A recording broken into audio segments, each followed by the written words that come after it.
안녕하세요. 새법률 산책 김슬아입니다. 가을은 결혼식에 많은 결실의 계절이기도 하죠. 요즘은 결혼이 늦어지면서 결혼정보회사를 찾는 분들이 많아졌는데 그만큼 결혼 중개업체도 늘어나고 있습니다. 그러나 본래 좋은 취지를 살리지 못하고 이용자들에게 피해를 입히는 경우도 발생하고 있는데요. 이와 같은 피해를 줄이고 순기능을 유지하기 위해 필요한 법률들, 첫 코너 입법 전망대에서 생각해 보겠습니다. 늘어나고 있는 결혼 중개 업체들, 그만큼 많은 이들이 이용하고 있는데 직장 생활 하다 보니까 바빠서 사실 사람을 만날 기회가 많지 않아서요. 결혼정보회사 이용해 보면 이제 사람 만날 기회가 많아지는 것 같아서 해본 적 있어요. 괜찮은 사람이 있을 수도 있으니까 한 번쯤 이용해보는 거는 나쁘지 않은 것 같습니다.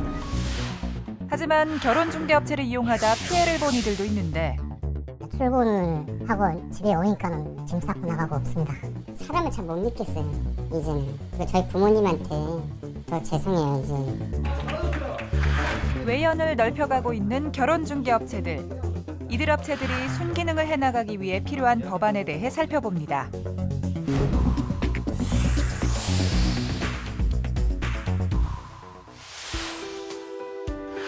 (1990년대) 농촌총각 장가보내기 운동과 한중 수교를 계기로 크게 늘어난 국제결혼 건수. 이와 함께 결혼 중개 업체도 급격히 증가하기 시작했고 이후 계속해서 늘어나고 있는데요. 수많은 솔로들이 그 수조차 제대로 파악되고 있지 않을 정도입니다.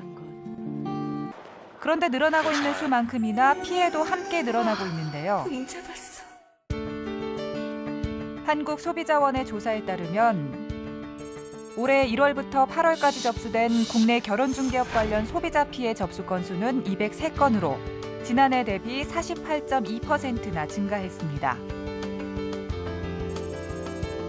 피해 유형별로 보면 불성실한 소개 피해가 50.7%로 가장 많았고 가입비 환급 거부 및 지연, 계약 해지 시 과다한 위약금 청구 순이었습니다. 피해 발생 이후 업체 측의 처리 결과도 매끄럽지 못했는데요. 가입비 환급 등 보상 합의가 이뤄진 비율은 절반에도 미치지 못했습니다. 피해 사례들을 보면은 대부분 해지 환급금을 돌려주지 않는 사례들이 많죠. 어떤 이유로든 우리가 그 결혼 중개 계약을 한 다음에 그 이용자가 해지를 하는 경우가 있을 수 있잖아요. 우리가 학원을 다니더라도 학원을 뭐 일주일 계약을 했지만 하루 다니다가 그냥 말면 돌려주는 것이 표준 약관이고 그것이 내용인데 지금까지 결혼 중개 업체에서는 표준 약관이라고 할 만한 것들이 별로 없었어요. 그래서 가지별로 전부 계약을 하다 보니까 해지 환급 부분에 대해서도 돌려주지 않는다고 계약서에 쓴 경우도 많고 돌려준다고 약속을 해놓고도 차일피일 미루다가 결국엔 안 돌려주는 그런 피해들이 많았죠. 이러한 피해들을 방지하기 위해 2007년 12월 제정된 결혼중개업 관리에 관한 법률. 이후에도 5차례 법률 개정을 통해 결혼중개업을 관리해왔는데요. 가장 최근에는 새정치민주연합 남인순 의원이 대표 발의한 개정안이 국회 본회의를 통과해 8월부터 시행됐습니다. 개정된 법률에서는 결혼중개업에 관한 표준계약서를 마련하도록 하고 휴업 신고 기간 종료 후 1년이 지나면 폐업으로 간주하도록 했습니다. 또 결혼중개업자에 대한 지도 점검을 강화하고 자본금 보유 요건을 명시하도록 했습니다. 하지만 여전히 제도상 미흡한 점이 존재한다는 지적인데요. 업체의 손해배상 회피로 인한 피해 등이 지속적으로 발생하고 있습니다. 이와 같은 결혼중개업체 이용자들의 피해를 줄이기 위한 국회의 노력이 활발합니다. 관련법 개정 움직임이 일고 있는데요. 먼저 국내 결혼중개업체 관리를 위해 발의되어 있는 법안들을 자세히 살펴보겠습니다. 먼저 새정치민주연합 홍익표 의원은 최근 결혼중개업 관리법 개정안을 대표 발의했습니다. 이용자가 손해를 입었을 경우 입증 책임을 업자에게 묻도록 하는 내용인데요. 현행법에서는 대부분의 경우 이용자들이 스스로 배상 책임까지 입증해야 하는 실정입니다. 이에 개정안에서는 결혼중개업자가 손해를 끼쳤을 경우 배상 책임을 지도록 하고 고의 또는 과실이 없음을 입증한 경우에는 책임을 면할 수 있도록 했습니다. 또 다른 법안에는 새정치민주연합 이찬열 의원이 대표 발의한 결혼중개업 관리법 개정안이 있는데요. 결혼이라는 것이 우리 가장 기초 단위 아닙니까? 결혼을 해야만 가정이 이루어지는데 그 기초 단위가 튼튼해야만 대한민국의 미래도 저는 밝아진다고 생각을 합니다. 그래서 그런 차원에서 봤을 때 사실 결혼 중개업체들의 책임감은 막중하다고 할 수 있습니다. 국내 결혼 중개업체가 990개 정도가 되는데 국내 결혼 중개업체가 위반한 건수만 봐도 2013년도에 29건에서 2014년도에 80건으로 증가가 됐습니다. 피해 상담 건수만 보더라도 2011년부터 2014년 5월까지 약 3년 반 동안 1,500건이 접수가 됐거든요. 그런 차원에서 봤을 때 국내 결혼업체도 모든 것을 회사 현황이나 행정처분 받은 내용들을 시장 군수구청장들이 매월 15일에 한 번씩 하기로 돼 있거든요. 이 법이 통과가 되면은 아마 수요자, 특히 이용하는 분들 입장에서는 굉장히 좀 마음을 편안하게 갖고 결혼 중개업체를 이용할 수 있지 않을까 이렇게 생각을 합니다. 법안은 시장, 군수, 구청장으로 하여금 국내 결혼중개업체에 대해서 정기적으로 그 신고 현황 및 행정처분 현황을 공시하도록 한 내용입니다. 국내 결혼뿐만이 아니라 결혼중개업체를 통해 국제결혼을 하는 경우에 피해도 늘고 있습니다. 이에 따라 이용자들의 피해를 막기 위한 법안이 잇따라 발의되고 있는데요. 중개업체를 통한 국제결혼, 그 실태를 점검해보고 관련 법안 함께 살펴보겠습니다. 2010년 11월 결혼중개업체의 신상정보 제공이 의무화됐습니다. 하지만 지난해 실시한 국제결혼중개 실태조사에 따르면 40%가 넘는 이용자들이 배우자의 소득, 재산 등에 대한 정보를 제공받지 못했다고 답했고 결혼 후 알게 된 정보가 달랐다는 응답도 16.8%에 달했습니다. 평균 가입비도 279만 원이나 되는 것으로 조사됐고 600만 원 이상 고액도 전체의 5.5%를 차지했습니다. 적지 않은 비용을 들이고도 만족도는 높지 못했다는 건데요. 국제결혼 피해센터를 찾아 관련 피해 사례들을 들어봤습니다. 전체 우리 총 국제결혼 건수가 대략 지난 한 20년, 30년간에 한 60만 건이 이루어졌습니다.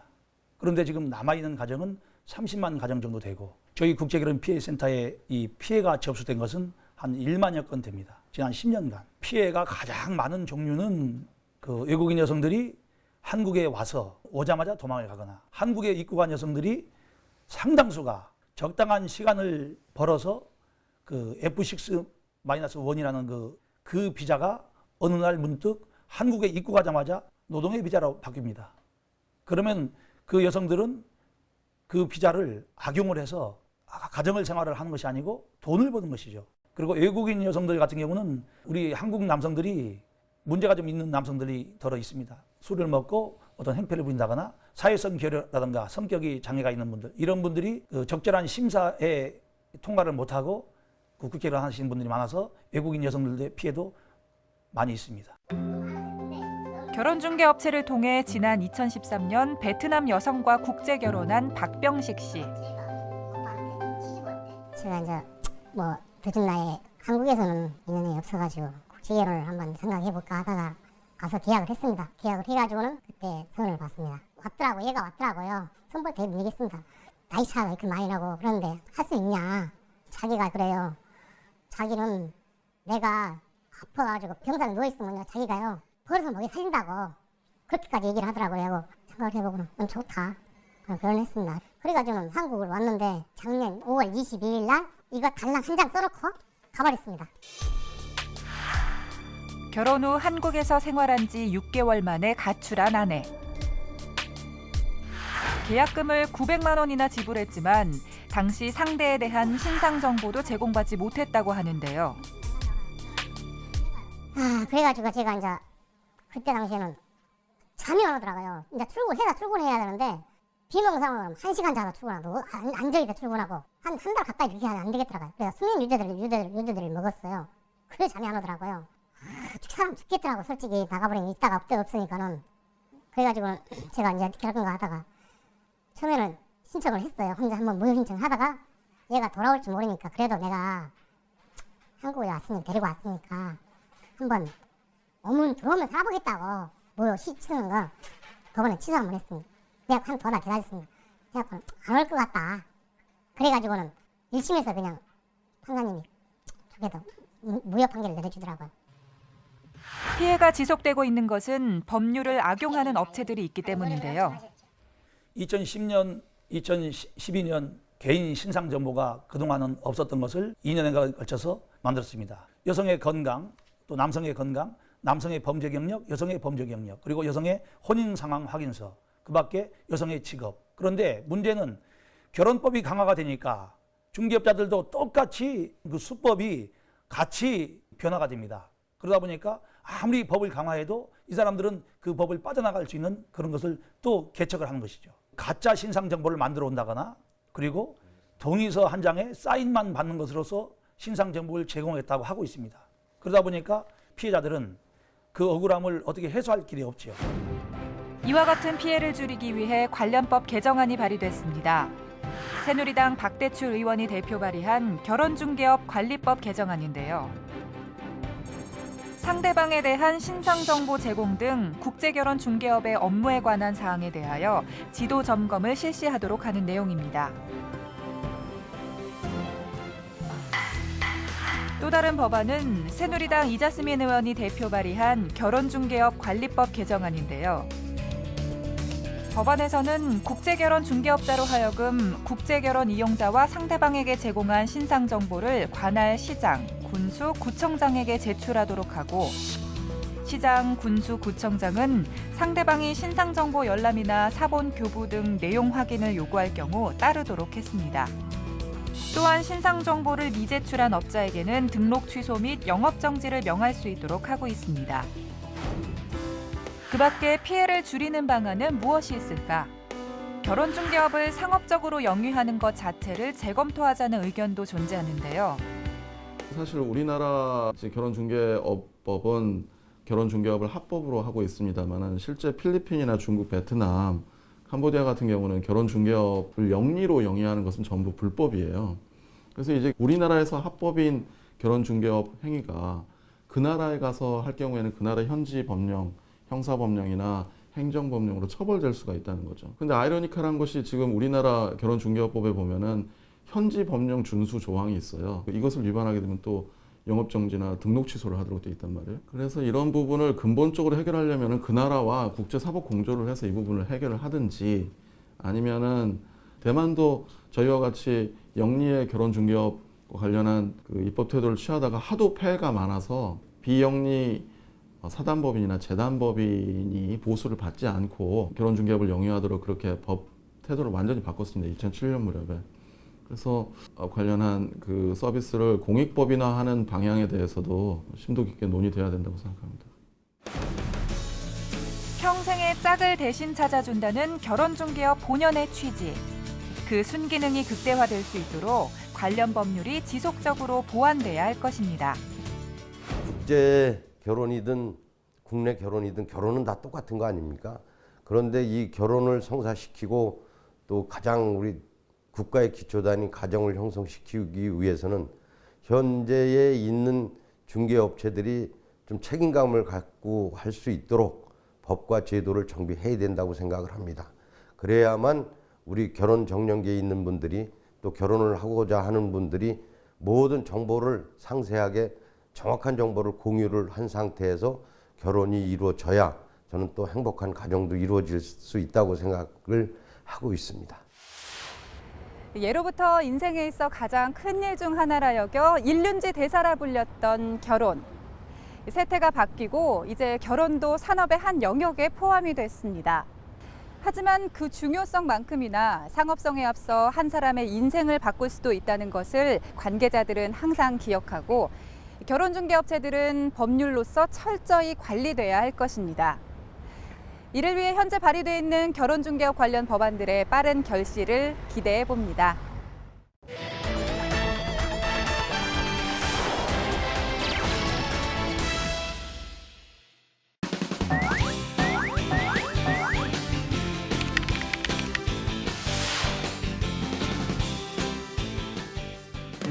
낚시어선 이용객 연간 200만 명.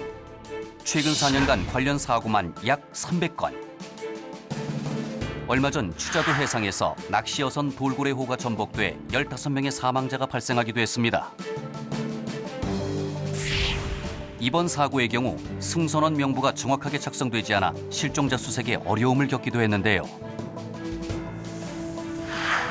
많은 낚시어선들이 구명조끼 착용 등의 안전조치를 제대로 지키지 않을 뿐더러 승선 명단 체크 또한 제대로 하지 않고 있어 안전 불감증 문제가 다시금 도마 위에 오르고 있습니다. 이에 새누리당 이명수 의원이 관련 법안을 발의했는데요. 법안에서는 낚시어선 업자와 선원들의 안전운항 교육 이수를 의무화하고 교육을 이수하지 않은 선원과 종사자는 근무를 금지하는 안을 마련하고 이를 위반할 경우 300만 원 이하의 과태료를 부과하도록 했습니다. 또한 낚시어선 업자는 승객들로 하여금 승선 신고서를 작성, 제출하도록 하고 승객의 신분증과 승선 신고서 기재 내용을 확인할 의무를 갖는 내용도 포함했습니다.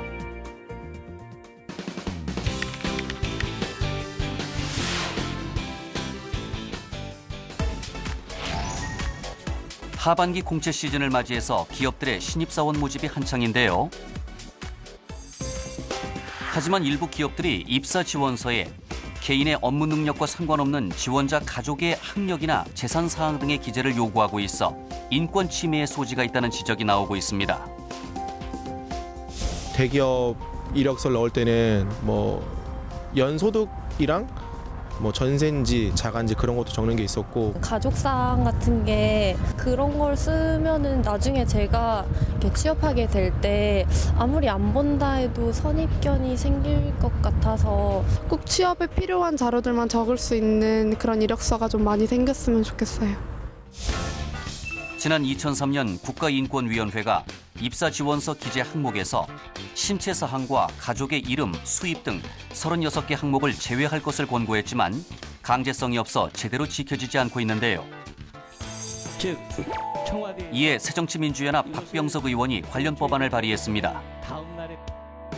법안에서는 사업주로 하여금 근로자를 모집, 채용할 때 부모 등 가족의 출신 학교와 최종 학력, 근무처, 근무처에서의 직위, 재산사항 등을 묻지 못하도록 하는 안을 마련했는데요. 이와 함께 위반 시 300만 원 이하의 과태료를 부과하는 내용도 포함했습니다.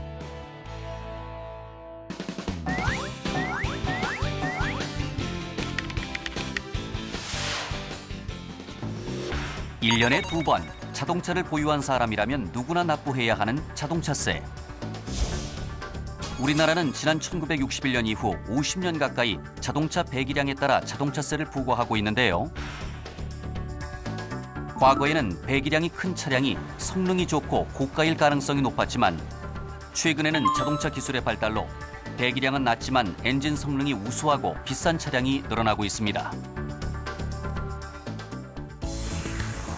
하지만 현 자동차세 부과 방식으로는 고가의 차량임에도 배기량이 낮아 세금이 낮고 중형차가 오히려 높은 세 부담을 져야 하는 경우가 발생하고 있는데요. 이에 새누리당 심재철 의원이 관련법 개정안을 발의했습니다. 법안에서는 승용차의 자동차세 산정 방식을 자동차 가액 기준으로 변경하는 안을 마련했는데요. 이에 따라 자동차 가액 1,000만 원 초과 2천만 원 이하의 경우 4만 원, 2천만 원 초과 3천만 원 이하는 13만 원, 3천만 원 초과 5천만 원 이하는 28만 원, 5천만 원 초과 시에는 68만 원 등의 기준에 따라 납부하도록 했습니다. 또한 경차와 장애인 자동차, 친환경 자동차는 자동차세를 50% 이내 범위에서 감면할 수 있도록 하는 내용도 포함했습니다. 외국의 경우 다양한 기준으로 자동차세를 부과하고 있습니다. 일본은 배기량에 따라, 오스트리아와 이탈리아는 엔진 출력을 기준으로, 독일의 경우에는 대기오염 배출 기준에 따라 세를 부과하고 있는데요. 우리 역시 실정에 맞는 합리적인 방안을 모색하기를 기대하겠습니다. 다음은 실생활에 도움이 되는 법률 정보를 알기 쉽고 재미있게 전해드리는 새법률 생활백서 시간인데요. 오늘은 어떤 내용일지 확인해 보시죠.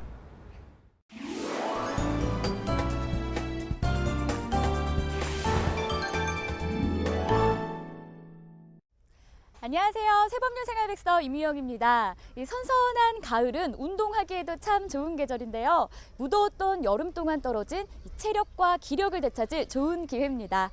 그런데 운동을 하고 싶어도 내게 맞는 운동은 뭔지, 뭐부터 시작해야 하나 막막한 분들 많으실 텐데요. 오늘 저와 함께 하시면 그 답을 찾을 수 있습니다. 바로 내게 맞는 운동을 처방해주는 국민체력증진제도. 지금부터 함께 보시죠. 국민체력인증제도는 청소년, 성인, 어르신으로 구분해 체력을 체크하는데요. 전국 26개소 인증센터에서 근력, 지구력, 유연성, 민첩성 등 총 6개 항목을 테스트한 후 수준별 운동 프로그램을 처방해 체력을 키울 수 있도록 돕습니다. 송파에 있는 국민체력인증센터입니다. 체력을 키우기 위한 운동 프로그램 중 하나인 체력증진교실에는 아침부터 많은 분들이 참여하고 있습니다. 정말 많은 분들이 열심히 운동 중인데요. 저도 들어가서 같이 해볼게요. 옷부터 갈아입고요. 잠시만요. 주 3회 8주에 걸쳐 진행되는 체력증진교실은 운동치료 전문가가 함께해 효과적인 운동 방법을 알려주는데요. 특히 체력 검사 결과 체력이 너무 떨어지거나 비만 판정을 받은 이들을 우선 대상으로 합니다. 이 체력증진교실 누구나 이용할 수 있나요? 만 13세 이상이신 대한민국 국민이시라면 얼마든지 오셔서 체력 측정을 받으시고 무료로 누구나 이용 가능하십니다. 체력증진교실 7주째를 함께하고 있는 김순옥 씨. 퇴직 후 건강에 부쩍 관심이 많아지면서 체력인증센터를 알게 돼 참여하고 있습니다. 어머니 아까 보니까 엄청 열심히 하시던데 어떻게 운동을 시작하게 되셨어요? 예, 저는 국민체력 100이라는 걸 알았어요. 그래가지고 그 홈페이지에 들어가서 신청하고 검진하고 이러고서 이제 체력이 약하다고 이렇게 운동할 수 있는 기회를 주셨어요. 지금 여기 7주 차니까 그동안에 사실 하루도 안 빠지고 이렇게 왔어요. 그러면 이 운동교실 다니시면서 몸에는 어떤 변화가 있으신가요? 근력이 약하다 그러는데 근력 측정하니까 근력이 좋아졌대요. 그리고 감기가 자주 걸리는데 호흡기도 굉장히 편안해졌고 그리고 체지방도 많이 빠졌어요. 그러면 구체적으로 어떤 부분이 나아졌는지 보여주실 수 있으세요? 스쿼트 같은 경우는 나는 한 번도 못했어요. 다리에 힘이 별로 없어서 잘 못했는데 스쿼트도 지금 그래도 열심히 하려고 하고. 그러면 스쿼트 한번 보여주실 수 있으세요? 스쿼트 원래 하나도 못하셨었다면서요. 자세를 잘 잡아야 된다 그러시더라고요. 네. 일자로 하고 배에 힘 주고 어깨 펴고. 자세가 20대 못지 않으세요, 어머니? 선생님이 지도를 얼마나 잘해 주시는데요. 그 덕분입니다. 그럼 얼마나 근력이 좋아졌는지 저와 팔씨름을 해봤는데요. 저도 팔힘은 자신 있었습니다.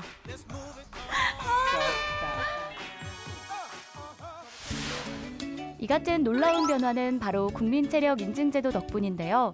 운동 부족과 만성 피로에 시달리는 현대인들의 체력을 증진시키기 위해 지난 9월부터 시행됐습니다. 우리나라 국민들의 체력은 어느 정도인가요? 한중일에 비교해서 우리나라가 체격 조건은 일본이나 중국에 비해서 좋지만 체력 요인은 오히려 떨어진다는 연구 결과가 있습니다. 운동할 필요성은 느끼지만 운동을 어떻게 해야 될지 잘 모르기 때문에 체력인증센터에 오셔서 정확한 운동 처방을 들음으로 해서 어떤 방식으로 운동을 해야 할지 알아가는 것 같습니다. 주소와 상관없이 가까운 체력인증센터에 가면 체력 측정과 운동 처방을 받을 수 있는데요. 현재 서울 4곳을 비롯해 전국적으로 총 26개의 국민체력인증센터가 있습니다.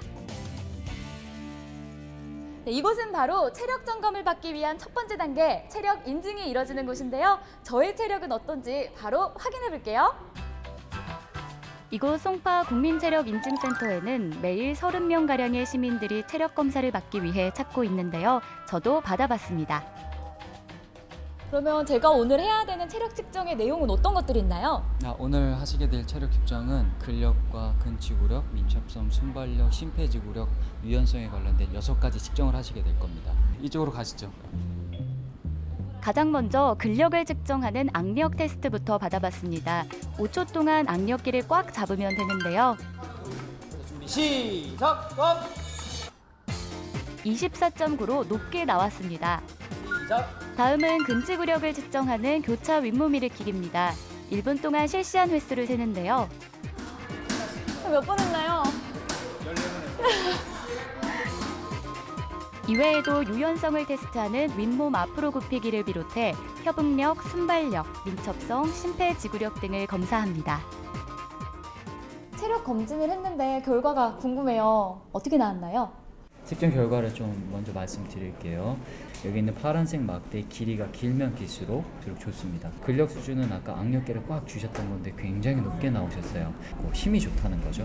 그리고 근지구력은 윗몸 일으키기 하셨는데 연습이 좀 필요하지 않을까 그렇게 생각 들고, 문제는 조금 심폐지구력이 상대적으로 너무 낮아요. 그러면 저한테 맞는 운동법은 어떤 게 있어요?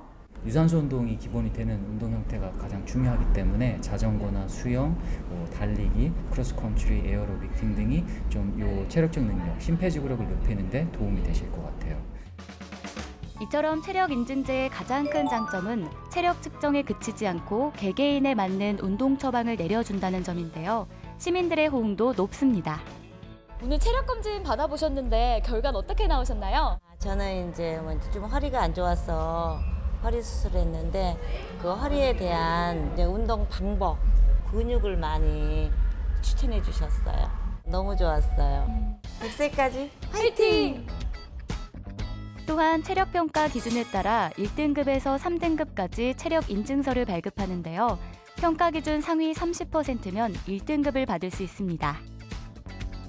국민체력인증센터를 이용하려면 직접 방문하거나 인터넷 홈페이지를 통해 미리 예약하면 편리하게 이용할 수 있습니다. 우리나라 국민들의 체력 증진을 위해 향후 계획은 어떤 게 있으신가요? 지금 현재 센터들은 전국적으로는 분포되어 있기는 하지만 아직 수가 많이 부족한 게 사실입니다. 그래서 저희가 앞으로 2017년까지 68개 개소 목표로 확대해 나갈 예정입니다. 100세 시대 행복하고 건강한 삶을 위한 첫 번째 조건은 바로 건강한 신체인데요. 올가을 가까운 체력인증센터에서 내 몸에 맞는 운동 시작해 보시길 바랍니다. 운동을 시작할 때 가장 주의해야 할 것은 피로를 느끼지 않을 강도로 서서히 하는 건데요. 이 선선한 가을, 산책 겸 걷기를 통해서 운동을 가까이 해보시는 것도 좋을 것 같습니다.